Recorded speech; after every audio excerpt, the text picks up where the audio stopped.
Hi, Hey, I'm Julia, and I'm Amanda, and this is Much Needed Advice. a podcast for people who want to know what to do.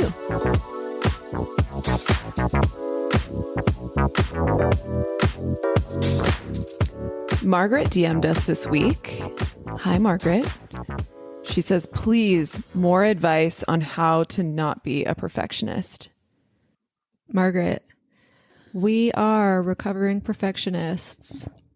We want you to know that you're not alone and we can get through this together. Yeah, and once you ease up on yourself, once you take some of these tips we're going to talk about and just ease up a little bit on some things, you're going to be so much happier. What if that was our advice? Just chill out, Margaret. Hey, have you tried chilling out? Have you tried just going easy on yourself? Does that help? Give us 5 stars. It's a practice. Honestly, as a little prelude to our advice, the biggest thing that has helped me in this area has been yoga. Mm-hmm. Yoga has helped me appreciate myself showing up just as whoever I am that day and doing my best, because it is impossible to perfect yoga. The goal is never to be perfect. The goal is to just show up anyway. The more you practice just showing up and not judging yourself, the easier it will become. Take imperfect action. We say that to ourselves all the time. And each other. And each other. Take imperfect action. Find a mantra that means something to you. The other mantra that Julia told me about today is expecting the impossible from ourselves and others is making us unhappy. Yes. It's a kind of a long one. Yeah, but it's important to remember why you're doing this or why you're trying to overcome it. It's because it's a habit that makes you unhappy. And It sucks. It sucks. And we want you to be happy and you want to be happy. So we're going to tell you some tips on overcoming perfectionism. To start, we need to talk about redefining your self-worth. Your self-worth has nothing to do with your accomplishments. It has to do with who you are as a person. For example, if you asked your friends or family what they love about you, they're not going to say, I love that you're a VP at Google. I love that you went to Harvard. I love that you got whatever a high score is on the SATs. Can you imagine if anyone who loved you remembered that shit? They won't. And so it's not that important. They're going to say, I love that you're funny. I love that you're kind. I love that you're witty, thoughtful. Focus on those really good qualities about yourself because in the long run, they're more important than your accomplishments. I love Julia because she hangs her picture frames in a way that's perfectly level. Is something I would never say. I love Amanda because she never eats refined sugar. Is just not a thing. It's also not true. It's not true. It's not even close. Whoa. Okay. You don't have to outweed everyone like that. But the things you're hard on yourself about usually don't matter in the long run. So that takes us to starting a task or starting something new. When we think about procrastination, a lot of times we'll start beating ourselves up for being lazy. But the reality is procrastination comes from perfectionism. You're afraid to start a task because you will only accept a perfect outcome. And maybe you don't know how to create a perfect outcome. Maybe it's the first time you've ever done this. Mm-hmm. Maybe you don't have a ton of time to toil over it to make it perfect. So it's hard to even start and imagine something imperfect. You can't even imagine it and it's paralyzing. Just take the first step and stop thinking about the outcome. Just think about you're doing the work that needs to be done. And this advice I always got from writer friends is all you have to do is create a first draft. 90% of the work is in editing, refining, tooling around with whatever thing you're trying to create. But if the first draft is done, you've started and it's all momentum from there. Once you've figured out how to start your task and overcome perfectionism, sometimes perfectionism can sneak back in and make it really hard to finish what you're doing.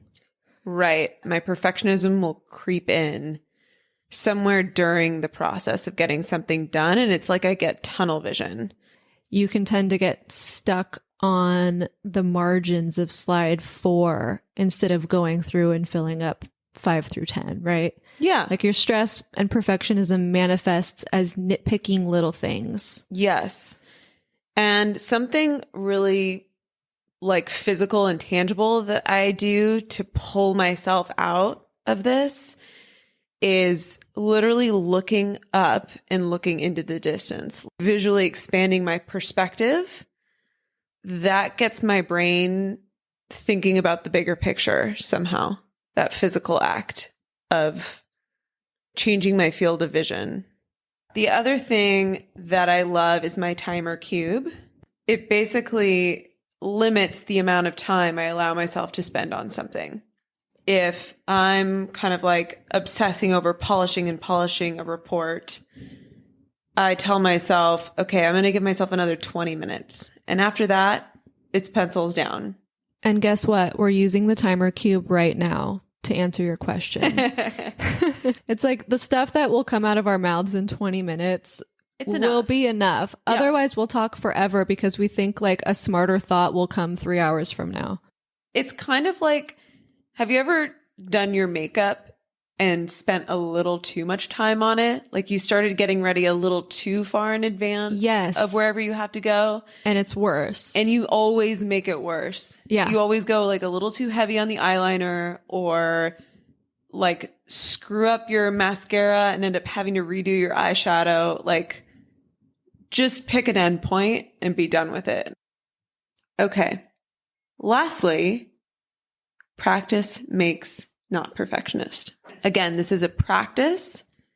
You're not going to become perfect at ridding yourself of perfectionism.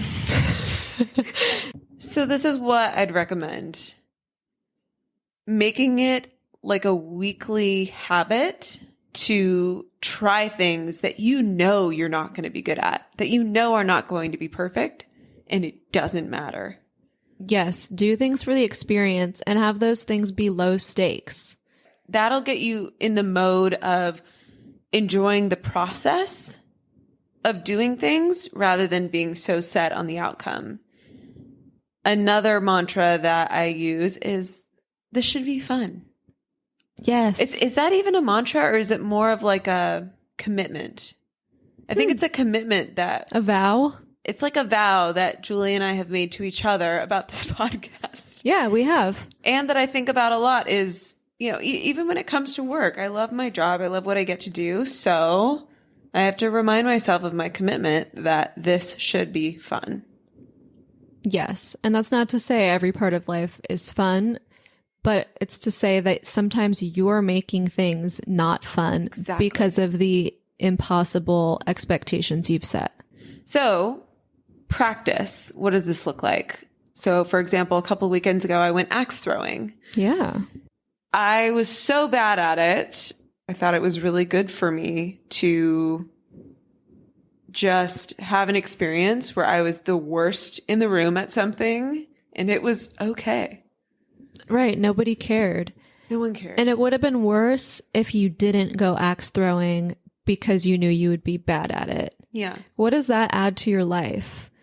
We're so much more interesting for the experiences that we have and the things that we try despite not knowing if we'll be good at them. Perfectionism can make your life small, and you don't want that. And your imperfections make you charming. I have a weird toe. So do I. What? We've never talked about our weird toes. We haven't. What's your weird toe? The fourth one on each foot. Me too. Shut Only on up. one foot though. Whoa. I have a weird toe, but it doesn't stop me because I think my feet are pretty otherwise. And my weird toe runs in the family, and it's just like a part of my identity. The family toe. In short, redefine your self-worth. Remember that perfectionism leads to procrastination, so take imperfect action. If you're starting to get nitpicky in the middle of a project, step away from it. get some perspective, look at the horizon, and practice makes not perfectionist.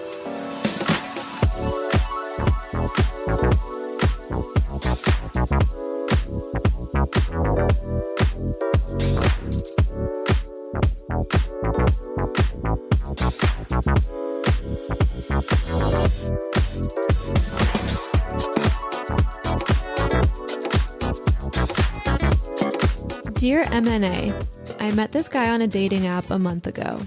For a while, we were hanging out every single day, and he even told me he wanted to marry me.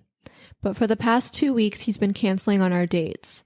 I've talked to him, and he keeps saying he's excited to see me, but it's not actually happening. What does it mean? If you're confused about the behavior of someone you're dating, that's a red flag, and I'm glad you came to us. The first thing that strikes me about this story is that this guy told you, Gaby, that he wanted to marry you 2 weeks into dating. You know what this sounds like? Tell me. It sounds like she's been bombed. Love bombed. Let's just get into it. Are we ready for this? Jump in. Let's Tell get us the into it. definition of love bombing.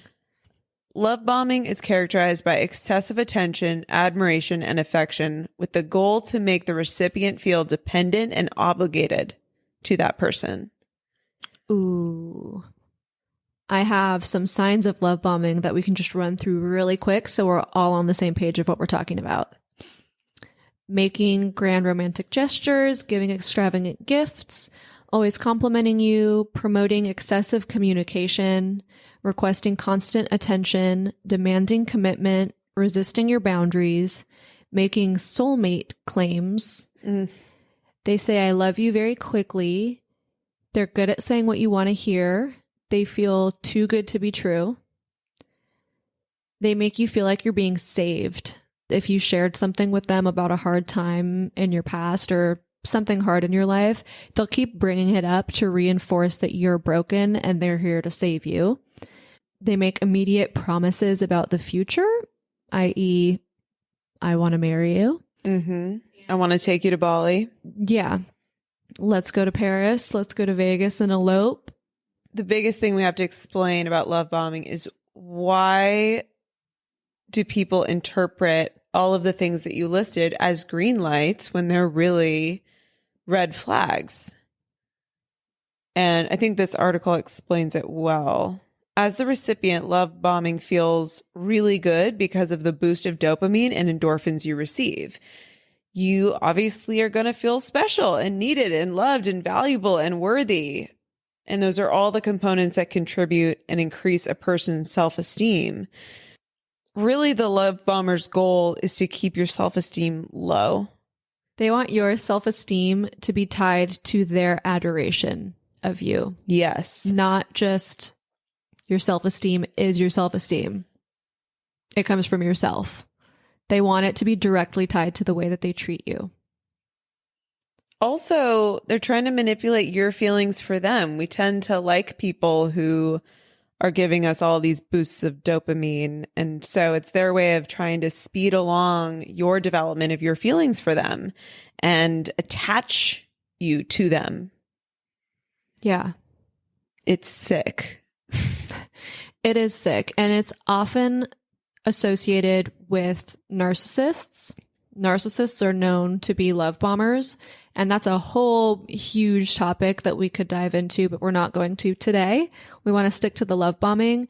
But if these things are sounding familiar, we encourage you to do some research on narcissism. And there's a lot of good articles and stuff out there that can show you some signs so you can keep yourself safe and your sanity safe. One thing that you've said before, Julia, is that in the beginning, it's like they're kind of creating positive relationship drama, but that's usually a sign that shortly they'll be creating a lot of negative relationship drama. Right. They're like big highs and lows, right? Yeah. The point is there's always drama. It doesn't feel steady and it doesn't feel stable. It's either like this whirlwind thing and it's really intense, or it's like you're fighting all the time, but you think it's because you're just passionate, but you're not. Love bombing is the start of a cycle of abuse. I personally am a little more immune to this than some might be because I am hesitant to commit in most relationships. It takes me a very long time to warm up to people and trust them. And so when one guy did come at me one time with an I love you within 2 weeks of meeting him, I was like, what are you talking about, psycho? I didn't say that. I just said thank you. But it was definitely strange and seemed like it didn't make sense. Our relationship was definitely not in that place yet. There's no way he knew enough about me to love me.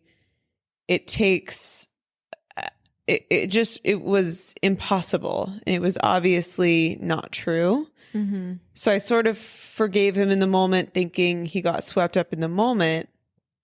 But it took me a while to realize, as we did keep dating each other, that he was desperate to create a relationship with me where he could control me and he could have the upper hand. When things weren't all rosy and lovey, how did that control aspect manifest? The times that we would hang out would always be on his schedule. And one time when I wanted him to show up for me and he said no, that was a big clue to me of like, oh, I'm giving a lot that I'm not getting back. Right. Maybe this person isn't actually interested in me the way they've been saying. The action isn't there to back up the words. So I confronted him about it and I just said, I feel like you're more indifferent to me than you let on. And his response was, I'm not that indifferent. Oh, and cool. Thank God I snapped the hell out of it. Yeah. Bye-bye. I totally ghosted him. Good job. And of course, as they do, he kept trying to reach out to me through every channel possible, kept trying to reconnect. But many months later, when I was over it, I took him up on going out to dinner to catch up one night. Mm-hmm. And, we just kept it really surface level. And on our drive home, he asked me where I went, why I just suddenly wasn't available to him. And I told him exactly this story, and it made him cry. And then I kicked him out of my car, and I never talked to him again. He cried? Yeah, he cried. I need to know more. He cried like you hurt his feelings, or he cried like he realized that he was an ass? He cried like he realized he was an ass. Wow. But I believe it was just further manipulation to try to get me back into the same kind of relationship with him again. Yeah, probably. I also realized I didn't like him that much. We had a fling. It wasn't deeper than that for me. And that's another thing they can trick you into thinking that you feel more for them than you really do. So I would ask yourself, Gaby, not does he like you, but do you like him? Here's a good exercise. If you think back over this month that you've known this guy and you take out all the words and only look at the actions, what is this relationship like? You met a guy and now he's flaked on you a bunch of times. Does that sound like it's going anywhere? Yep. Run. Do you have any other stories you want to tell before the recap? Or any stories you wanted? Yeah, I've been love bombed before. And it was it's always confusing, right? And for me, it was actually someone I had known for a long time and then did end up having a serious relationship with. And it was always drama, like we talked about. The positive drama in the beginning of this intense romance, and then the negative drama of me always doing something wrong, or always being made to feel that way, or never being available enough. There was a big pattern of anytime I had a big thing in my life, an event or something, he would have a crisis while I was having that big thing and try to demand my attention, like try to get me to step away from a huge event to deal with whatever crisis he just came up with. Wow. And if I didn't, he would punish me for it by like trying to break up with me or giving me the cold shoulder or telling me like, oh, well, my ex-girlfriend was available, so I just talked to her about it. Yeah. So basically, this is a pattern. It's a pattern of abuse to love bomb somebody, to get them into this, to create this kind of unequal balance in a relationship, like an unequal power structure, and then flip the tables and create negative drama out of it. Now, we took this pretty far. We understand you're only a month into this. Yeah. But we can kind of like see what could be coming your way and that it might be better for you that it's ending now. And the power to end this fling is in your hands. Yeah. Because if it was up to the guy, he'll probably keep you hanging by a string. That's true. He's going to keep coming back. He'll ghost you or cancel on you to the point where you'll get kind of over it, but right before you're over it, he'll reappear and be like, I miss you so much. When am I going to see you? So you really kind of have to go cold turkey. They'll keep trying to pull you back in. It's part of the game. This could go on for years. For people, a lot of women have relationships like this that go on for 5 years, 10 years. Yeah. I mean, Carrie and Mr. Big. Oh my God. We are taught. They tried to teach us that was love. That was love. And then she ended up with him in the end. And he ghosted her on the wedding day, right? And then they got back together. Like, Carrie was abused to the max by a narcissist. All right. Should we do the recap? Do the recap. Our recommendation is, number 1, recognize love bombing for what it is. And hopefully we've helped you see the signs and if it applies to your situation. Number 2, turn the tables. Rather than thinking about whether he likes you, think to yourself, do I like him? And number 3, keep the focus on his actions, not his words. If you were to take all the words out of your relationship thus far, what is left of the relationship? And lastly, this is the perfect time to walk away. Yes. You're only a month in. Let this be enough of a sign that he's not taking you down a road that you're going to enjoy. If you end it now and never look back and allow yourself to find a great guy who doesn't confuse you, you'll be so much happier in the long run.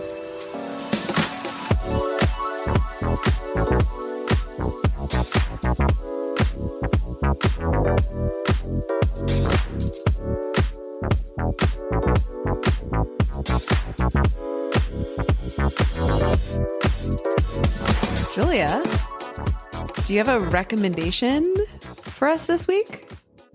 I do have a rec this week, believe it or not. I'm shocked. I know. We didn't plan this at all. This is so crazy. This is really off the cuff. What a coincidence. My rec of the week is the Revlon blow dryer brush, which is actually called the Revlon Salon One-Step Hair Dryer and Volumizer Hot Air Brush. If you guys haven't met Julia, she has the most voluminous curls you have ever seen. Thank you. So this brush is like a round brush and blow dryer in one. The air comes out of the brush, which makes it way easier.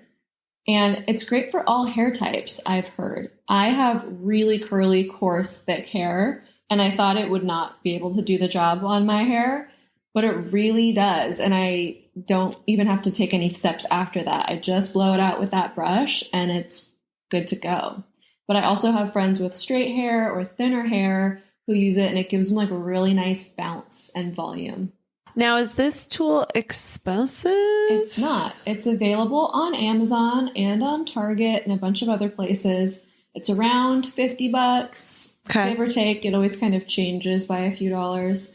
If you just look up Revlon blow dry brush, it'll come up everywhere. You don't have to remember the whole paragraph name.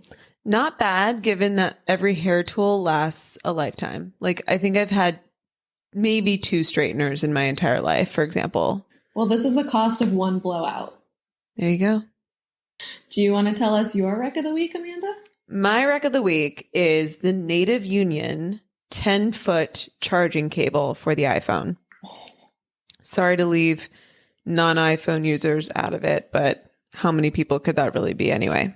Do you think this company makes charging cords for other phones? I've been biased. I'm just going to do a quick Google. So I have confirmed it's only for Apple products. Okay. But I will say, and maybe this is part of the reason, it is the only brand of charging cable or any accessory for the iPhone that actually is compatible and works 100% of the time. I'm sure we've all done the gas station charger move where it'll charge your phone for like a second and then stop charging and then starts charging again and then stops. And you try to give it to your friend and it breaks their phone. There's none of that.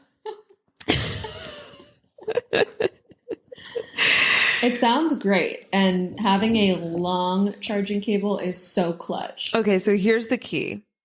It's 10 feet long. So if you're like me and you're ignoring everybody's advice to turn your phone off an hour before bedtime, you're going to love this charging cable because you can freely roll from one side of the bed to the other and bring your phone along with you. It really is the most clutch. So that's what we think you should do. What do you think? Rate, review, and subscribe wherever you get your podcasts. Do you need advice? DM us on Instagram at much.needed.advice or email us at muchneededadvicepod@gmail.com. Bye. How did we become one voice?